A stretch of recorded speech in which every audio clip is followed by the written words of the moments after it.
चैनपुर बिहार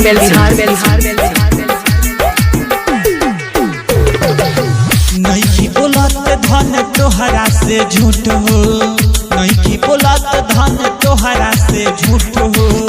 कल हम लाई देहब चैनपुर से सूट हो, कल हम लाई देहब रामगढ़ से सूट हो, चैनपुर से सूट हो। जहनी रोआ हो जान वैसे फूट फूट हो, जहनी रोआ हो जान वैसे फूट फूट हो। कल हम लाई देहब चैनपुर से सूट हो, हाँ कल हम लाई देहब रामगढ़ से सूट हो,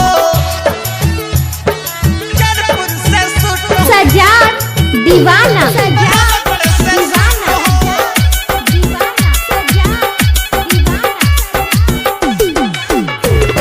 चैनपुर बिहार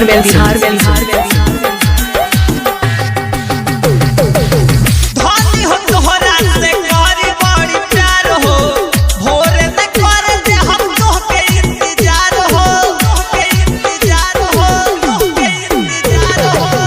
धनी हो तोहरा से करी बड़ी प्यार हो, भोरे न कर दे हम तोहके इंतजार हो। पानी पियाई द तू एक घोट हो, पानी पियाई द तू एक घोट हो। कल हम लाई देहब चैनपुर से सूट हो, रामगढ़ से सूट हो, हाँ कल हम लाई देहब रामगढ़ से सूट हो, चैनपुर से सूट हो। सजाद दीवाना रामगढ़ से सूट हो।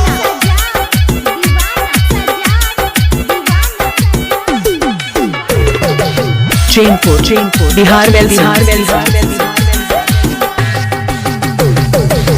कितना देर रहबू नीचे से रुस के, ए हो जान तू घरवा में घुस के, घरवा में घुस के, घरवा में घुस के।